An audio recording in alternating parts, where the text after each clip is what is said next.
Cool. So I've already animated this shot, but I went back and cleared away everything except for the key poses. So if you select the way I animate, another thing for you guys to know too, when I'm looking over your shoulders, I see a lot of people have their Maya windows. You know, they have maybe their work window on one monitor, their graph editor on the other monitor, and then what I see a lot of times is the animator's looking here, and then he's got to look there, and then he's got to look back. That just takes a lot of time. So the way I work, I think Fred, you work the same way, is we have our work window here, we have our camera window, we have our graph editor all on the same monitor. My picker usually is on the other monitor, just so I have more real estate, but everything I need is on one monitor, so I don't spend time wasting time essentially looking back and forth. Cool, yep. So all my poses are done selecting all the body. So I select everything. And in this case, the box, the two hands are constrained to the box. So I'll select this guy as well. Yeah, so I stripped away everything except for the key poses. So we can jump between them, and that's all they are. They're pretty simple. These are the two big extreme poses. Is she's looking slightly off camera, and then back to where Hazel is, just off camera. And then she works within this one pose, which I've spent time on the fingers and everything, so there's no point to redo a whole big pose. So once you spend time on one pose, just kind of reuse it and slightly tweak it to smaller poses. And then when a big change happens again, then spend time retweaking everything, because that takes a long time. So you find a nice pose and you kind of work within it. Cool. Awesome. So another thing too is I usually animate pretty even. So my key poses are usually 6 frames apart, or 8 frames apart, 10 frames apart, so on. But for myself, I animate on odd numbers. So you'll see my first key pose is on 103, then the other one is on 1011. So they're on odds, but they're evenly spaced. So these are 8 frames apart. So I have everything selected, and I'm going to go to flatten tangents. So I'm going to start adding my first breakdown. Cool, and I usually start with the COG. Also, so these keys are spaced 8 frames apart. Frame 7 here is in the middle of the 8. I usually start my COG breakdown a frame before the middle, where here she'll just kind of dip down a little bit. And so yeah, when you're posing also, where is she coming from, where is she going? Is the pose an overshoot, or is it the settle? So these are things you have to think about. You can't just, well, this looks like a good pose. If you guys remember that shot where she says, oh, I like him. You know, I built in the overshoot and then the rest. So in this case, the pose I'm going to is the final pose. So we're coming from here, and I'm thinking, you know, a slight overlap, even within the COG. So yeah, let me just undo that and redo it for you guys. So yeah, I'll jump here, and it's pretty subtle.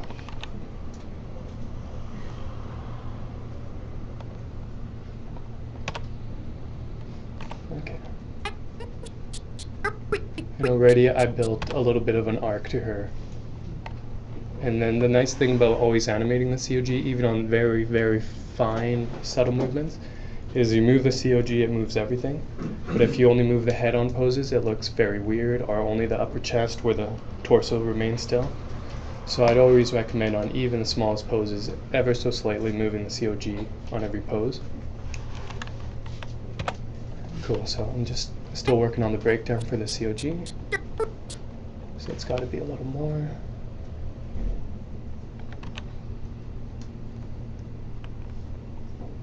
Cool. So I think I'm pretty happy with the breakdown on just the COG. Next, even though I animate these two spines, when I pose, Usually for my breakdowns, I just go to this guy. And this one happens right in the middle. And again, just kind of building my breakdown key.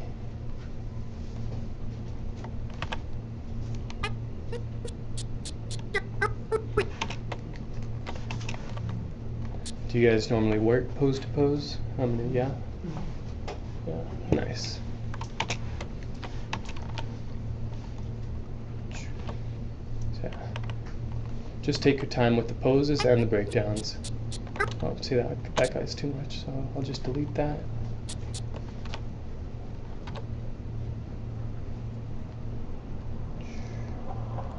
Slightly lean. And this, might look like it takes a while, which it does, but you gotta just spend the time on the pose, the breakdown, the settle. Nice, so next I'll just go to the box. Actually, no, I'll do the breakdown on the head. And the head's really gonna fall behind a little bit.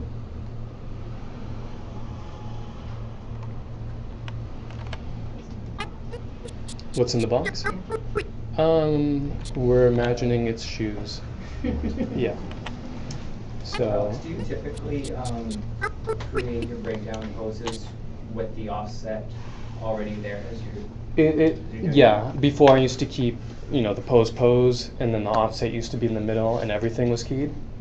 But if you do the breakdowns slightly offset, it just creates more movement where you want it. Mm-hmm. So by offsetting the head closer to the end of the frame, it really puts emphasis on the head.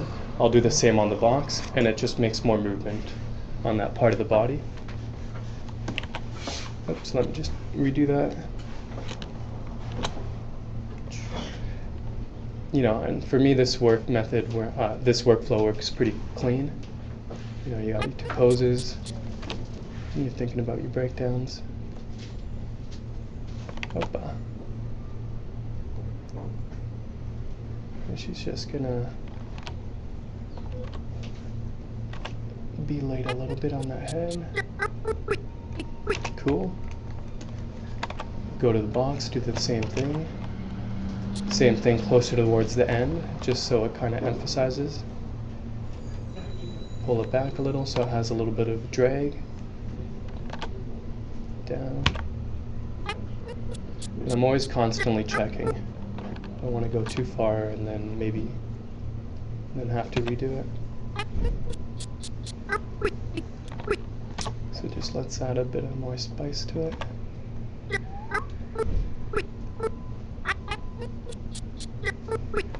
Awesome. And another thing to think about in your breakdown is, let's say this box in my mind is special and it needs more keys. Towards the beginning of the shot, I can add more drag, so I'm holding time, and then it comes into it simply by just pushing it up. So I'm closer to the beginning of my shot, and already, too much. Already I'm adding a bit of drag to just that box.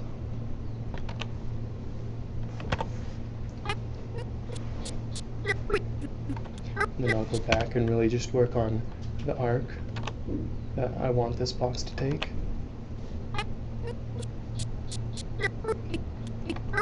Yeah, and it's pretty close. You also plan ahead that the box will be controlling the arms too, right? What's that?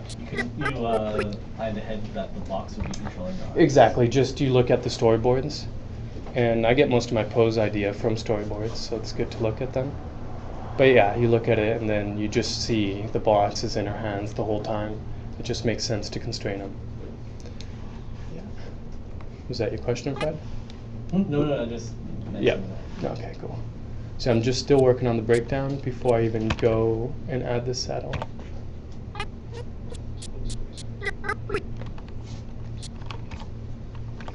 Most of my time is spent on the poses though.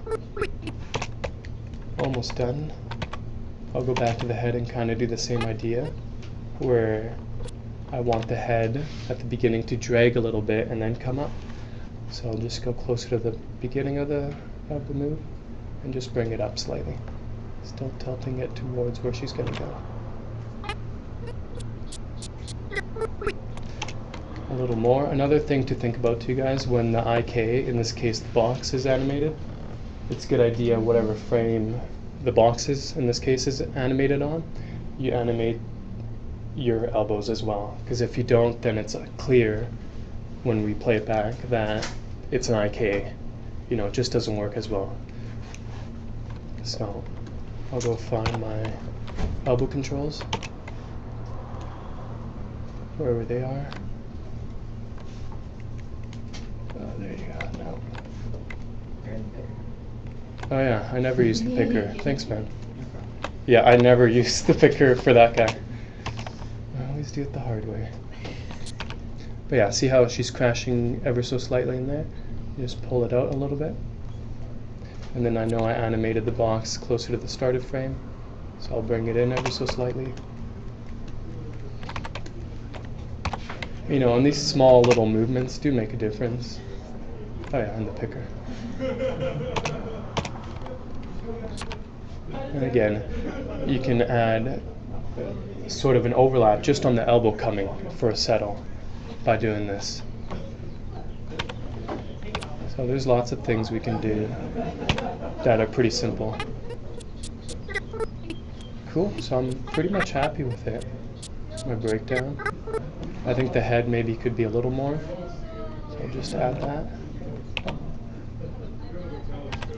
Done. So now that this is what it looks like. I'll select everything and the box control. So we have our pose, and all the breakdown stuff is in the middle, slightly offset depending what I want to emphasize. I'll select everything again, and I'll insert a key with I. I'll start at the end pose and work my way back 2 frames, and I'll insert a key. And then I'll go to my last pose, and I'll just drag that out a little bit. Maybe a little more. That's good. Make sure these are flat, which I know they are. I go back to the keys I just inserted, and you can see they naturally give an offshoot, which I don't like. So I'll select those, and then I'll spline them. And this, you know, it's a settle, but it's very floaty. So what I do is I add another insert key, 2 frames from the one I just inserted. I go back, and I bring that back in, and all of a sudden it just adds a little more spice to it. It gets there quicker with a nice settle. Maybe I'll pull this out a little more. And that's it, that's the settle for me. And then all you have to do is just put a hold on it, and then onto the next movement. So let's play blast this. Do you guys have any questions on that? When you want to emphasize something in your breakdown, do you put it closer to this key that's following it? Exactly. So yeah, you have your 2 poses. If you want to emphasize something, you put it closer to the last pose. Just because, you know, if it's 8 frames apart and you put it maybe 2 or 3 frames closer to the last one with a big movement on it, it's, you know, everything settles nicely, but it's the head that comes with more movement, thus drawing your eye to it. Don't worry about that last movement. I'm sure we can find it totally. So it's a little quick, but that's basically pose, pose, breakdown, settle. And then from this we can build on top of it. So if we look at it, you know, at the beginning it starts too quickly. You know, no one can just move into a movement like that. So we'll add an ease in. So let's go ahead and do that. Again, select all. Select the box. We find our first key in this frame. In this case, I go a frame from that, and all I'm doing is I'm going to drag it out just a little bit. And I'll go back to the one I inserted, and I'll just spline that. And what that does is very subtle easing into the movement, basically for free. We're controlling Maya essentially. So I'll make it shorter. Play blast. So yeah, you can see from what we had to what I'm it sure is we can now. find it totally charming out. You know, you add the hair on top of it, you had the blinks. I offset things, you know, I add a little bit of, you know, accents. How do you say that one? Accents, right? But this is where it all starts. Yeah, this is where it all starts. This pose, breakdown, settle. I'm sure we can find it. I'm sure we can find it. And like I said, don't worry about hard hits. We can work that out later, where you can have the head keep moving after it, or you can have just the very subtle movement. But this is at its basic root. I'm sure we can find it. I'm So sure we I'll can do the find next it. pose, I'm sure so we we can can find it. go through I'm just sure the we can step find one more it. time I'm quicker. sure we can find it. I'm sure we And then I'll add a blink. I'll offset the head a little more, and then already add a couple eye darts, and already she's coming to life. So let's just close that.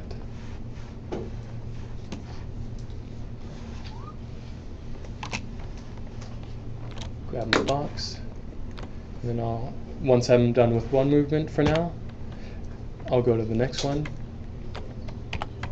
And again, this is on odd numbers, the two poses, 8 frames apart. It's up to you, you know, how you want to space them, but I found spacing them evenly it works for me. So this is the next movement. She just slightly leans in. It's a pretty subtle move change. So I'll just bring that out. And again, I'll start my breakdown with the COG. So 8 frames apart.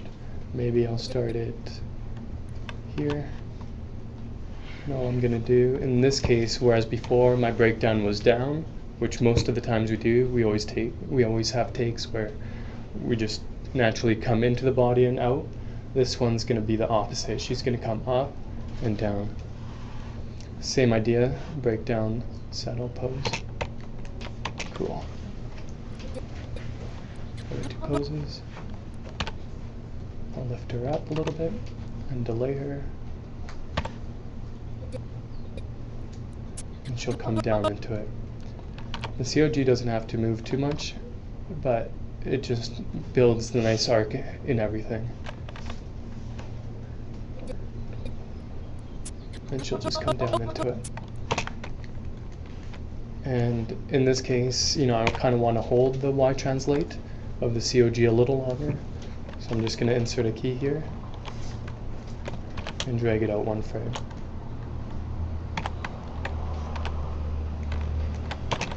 And that just holds her up there longer a little bit, and then she comes down into it. Chua. Again, just kind of building the breakdown pose. Sorry, the in-between.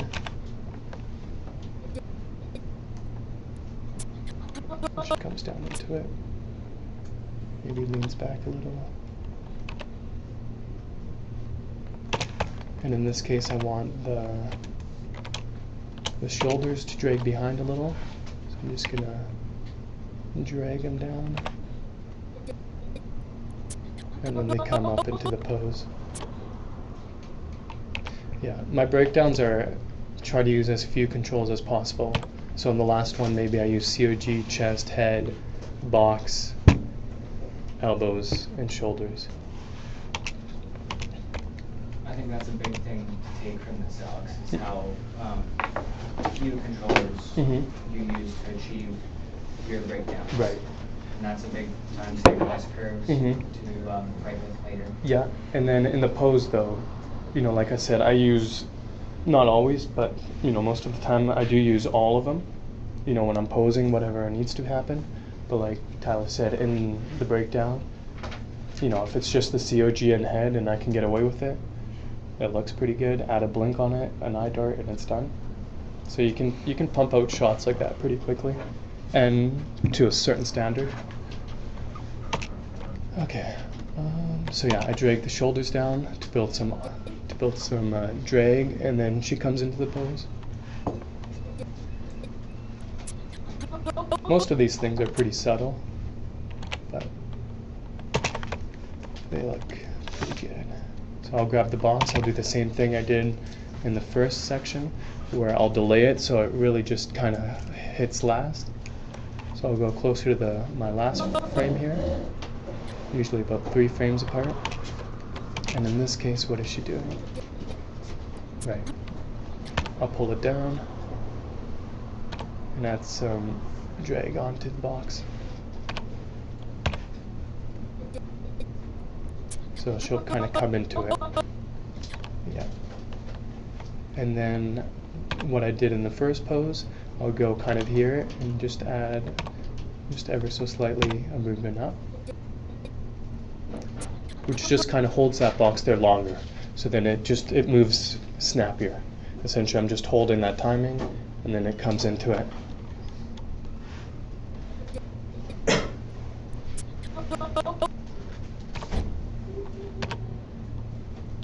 And again, what I did for that other one, whenever I move the IKs, I'll move my elbows just slightly as well. They're pretty subtle, but I do think it makes a difference.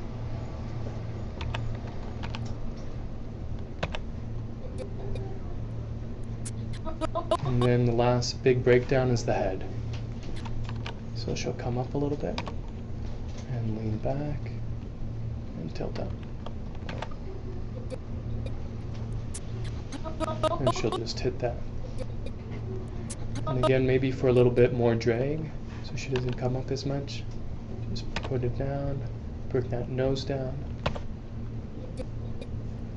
And then again, she kind of hits it a little harder, so I'm accenting the head, just because that's where our eyes want to go, towards her eyes, so there we go. Maybe it's a little too much, so I'll just tone that down a bit.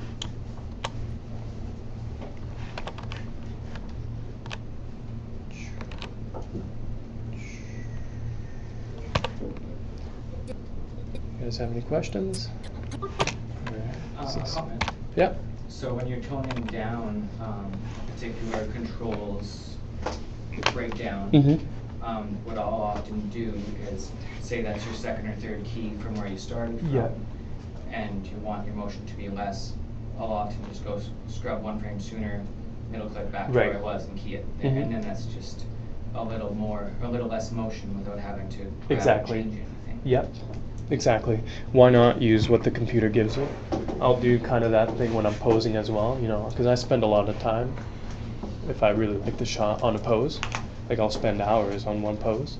So I'll find, you know, maybe the 3 storytelling poses, and then I'll refine that one pose where I grab my 1 line of keys that I did, I'll copy it, maybe 8 frames, doesn't really matter, but I'll copy that same key, and then I'll naturally let mine do an overshoot. And it just so subtly accentuates all the poses I did. So then I'll key that, and that's my new pose, and I'll do it again, and it just naturally builds stronger poses. So I'll just take my time there. I could show you guys. I don't know if I explained it well. Yeah, so almost done with the box here. Yeah, I think I'm pretty happy with that breakdown. Maybe I'll do just one little bit on the COG. Just lean her back just so slightly. She comes out and into it. So again, I'll select all my controls. I'll select the box.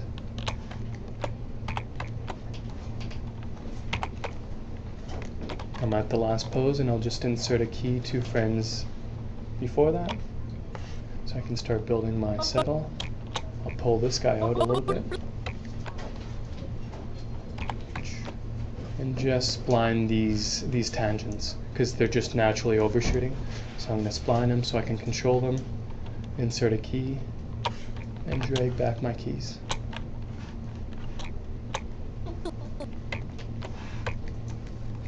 And if we take a look, it doesn't really matter which one. Oh, one sec, guys. I didn't flatten my keys there. But yeah, if we take a look, you know, it just builds this nice, here's my starting pose. The breakdown in this case is not very strong. Here's where the settle begins, and it just eases into the pose that I chose, which I took time building. Cool, and all you gotta do after that is drag out these keys a little more, or copy them, so you have another hold. Let's go back to the start, and we'll do just a slight settle, a slight ease into the motion. So I'll go one frame before.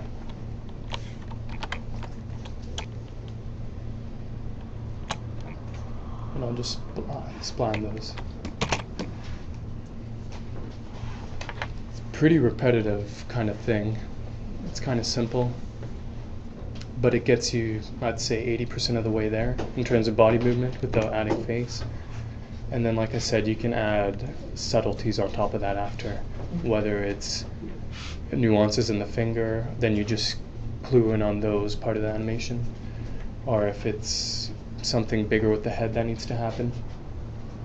I mean, the amount of time you spend there is directly related to how wide your shot is, how many characters are in your shot. I'm sure we can find it totally. I'm sure we can find it totally. I'm sure we can find it totally. I'm sure we can find it So totally. this, you know, must have taken me, without doing the I'm sure we poses, can find it the totally. breakdown and settles, I'm sure we can find it you know, totally. 15 minutes. I'm sure we can find it totally. And then I just go back to this one. I'm sure we can find it totally. We'll add a little charming bit. I'll show you guys how to layer things on. I'm sure we but, can find it totally charming outfit. You know, if you guys do the basics I'm sure we can with find nice it face, totally charming there you go. outfit. I'll go into a little bit of eye I'm animation. sure we can find it totally. Let's go back to this guy. I'm one sure thing we can find do it here to totally. break things up, I'm 'cause sure we can everything's find it very totally. together. I'm sure we can. Well, in the case of the first motion, we'll offset the head forward. So that's the first thing that turns into the movement. So it's not this. It's the head leads the action, and we'll even animate the eyes into the action as well. So yeah, we'll just select the head, find out what part of the animation I want to move forward, and just select it all and move it forward by one frame. And I'll do a little bit of eye animation. Oops. Tear off a copy. But really, I think the main thing I want to get to you guys on this, I don't know, this class, is strong poses. Whether it's in the body movement, whether it's in the face. Because, you know, I think a good handful of you still need to work on just the eye shapes. They're too symmetrical, they're maybe too big, too much whites showing. Same with the face, same with the mouth, maybe they're a little too wide. So just take time. And yeah, even save them in the library, and then you can save time that way. Yeah, let's close this guy. There's also a bunch of face shapes in the library. Awesome, yeah. Katrina's created a lot of beautiful shapes, so I guess she Isabel always have has some, and we can use them for all the other girls. Mhm. We got mom, we got dad. Awesome. We're making some pets. Yeah, right so now. you can just plug those in. Oh man, I just saved 10 minutes. Yeah, you can Yeah. just an entire shot with just certain stuff. Yeah. Oh, and actually this shot, Thanks. this shot at the beginning is a total reuse. The whole turning, I animated in a different shot. 4 shots later, she's doing the same action. Why not reuse it and just build on top of that? Saved, you know, whatever the other shot took. So this whole thing, that whole turn, is just a reuse. So I encourage you guys to find it. I think in this first episode, I must have used 4 reuse shots. And another thing too is if you spend time on a beautiful pose, I'll save the scene. Everything is there. I know you have the tool where you can save the whole thing and bring it in, but it's the same thing. I just like to do it the long way. I save it, reopen it. But you know, you spent time on the pose, might as well reuse it with the face and everything. So let's just go quickly do a bit of eye animation. Quick aside on the library there. Yeah, you can grab everything in your shot and make one animation clip for it, and then it's completely up to you what you want to take from it at a later date. You can select just the cat import that. Select just Hazel's face, import that. Select just your right arm, import that. It's Nice. completely modular. So, I mean, we've got something that's worth some time later. Just select everything in the scene and export it. It only takes a You second. can probably do a demo of that again as well. Yeah. Later. I'll spend just a bit here. I'm gonna re-zero everything out and show you. Let me just key this and re-zero it here. You know, it's not big a difference, but you can see the subtleties. You know, this eye is slightly smaller than this eye, so things are just contrasted slightly. So just take the time to not make things symmetrical. Cool. So yeah, generally also when the animation happens, when the movement happens, closer to the beginning of the settle, that's when I want the full eyes to be open, so I'll key it around that area. I'll go back to the start of the movement, and she needs a new eye pose. I'll just bring these down a little bit. You know, in this case it's not as important because it's the beginning of the shot. The audience pretty much won't see it, but just spend a bit of time on it. Let's say I like that, and I'll key it. Make sure everything is flat.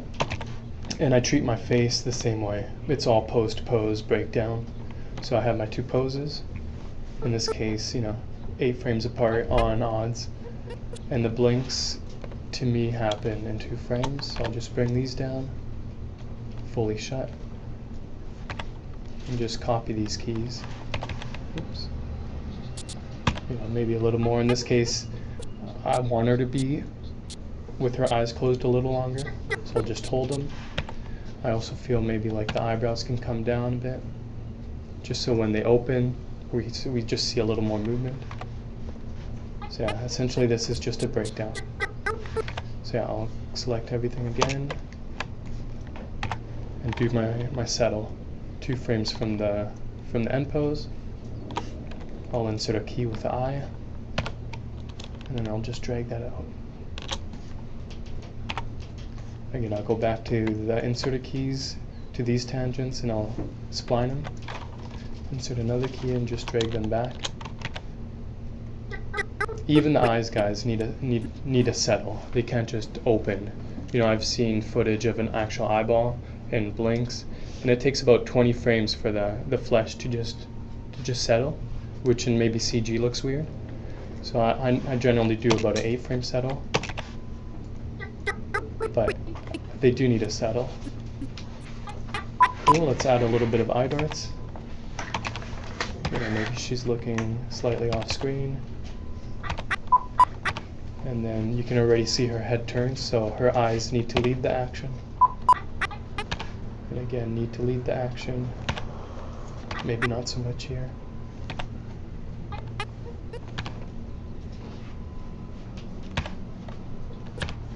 Cool. And always, you know, sometimes when they're just slightly in that phase from blinking to opening, you know, maybe your pupils are like up here and you don't think that's a big deal, just repose them for that 1 or 2 frames so they're kind of in the center. Yeah, that's a small thing, but it makes a huge difference. You know, maybe I want her eyes to be here. And generally, you know, everything for me in terms of eyes, eye darts, they're all on stepped. So I'll just turn that to stepped. Delete these. So maybe I'll key it here and delete these guys.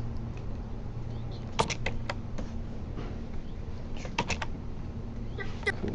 Maybe I just want a bit of a drag. She holds it. Yeah, eye darts are pretty huge. Because like I said, when she has that hold, all she has to do is a slight hair overlap, 2 eye darts, and that tells you everything you need to know with the eyes.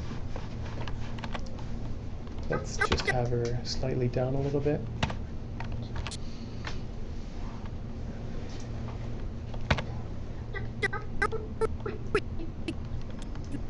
Cool, maybe here she looks down. Maybe here she can look back up.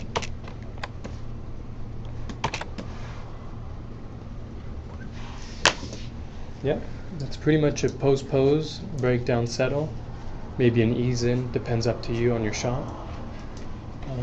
But yeah, spend time on the poses. You know, what I tell him too is he'll show me a pass of blocking poses, and he's gotten a lot better at them.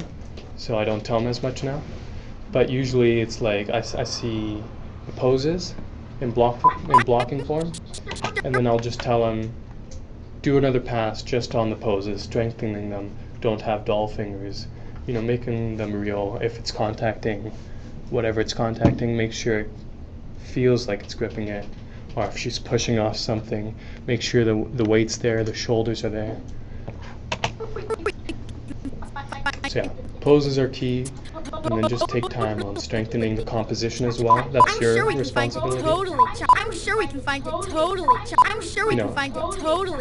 I'm sure we can find it totally. add some I'm hair sure we on can that, find it lip totally. sync. I'm sure we can find Getting it close to done. totally. I'm sure we can find it totally. I'm sure we can find it Cool. totally. I'm sure we can You find guys have questions or want me to show you something? The eye dart thing though. Yep. When you're doing those, don't ever go back to the original place your eyes were. Is that, Yep. That's a common mistake that we see often. Yeah, don't go tuk tuk tuk tuk. Yeah, you know, you're searching the body. I'm looking at your eyes, and then cool tattoo or something in the back to the other eye. Yeah. Tattoo. Yeah, but I make up these stories in my mind. I'm like, oh, maybe she's maybe she's got a sore back, and yeah. There you go. So yeah. Should have a tattoo. You kind of breezed over something that is worth touching on again. You mentioned the first couple frames of the shot. You don't want to do your blink there. You don't want to have anything really happening there. And that's really important. Your eye's just trying to recognize what it's seeing in those first 4, 5, 6 frames. Yeah. And any large movements other than motion hookups, you should try and avoid. Yeah, you should try to push it close to 8 frames even, just because, we got to get reoriented to each shot all the time. New shots come up. We just can't just get started from frame 1. We need time to kind of recognize where we are. In this case, it's different. I don't know why. Just because I do have the blank right from the start. Well, not quite, but it's 5 frames in. But it works. It's on the movement. But yeah, generally, if she's standing still and she's blinking right at the start or right at the end of the shot, it looks weird, especially at the end. If she's standing there and then the last 4 frames she blinks, it's jarring. You've got to think of the big picture in your last shot and your next shot. How close to the cut did she blink? Because then you're going to have blink really, really closely. And this is something I'm sure going to have my eyes on a lot tighter. We had some, just to, it's easy to over blink. You don't need to. Especially with so many characters, right? You can, to have them not all blink at the same time once in a 50 frame shot, if you got 6 characters, it's mathematically possible.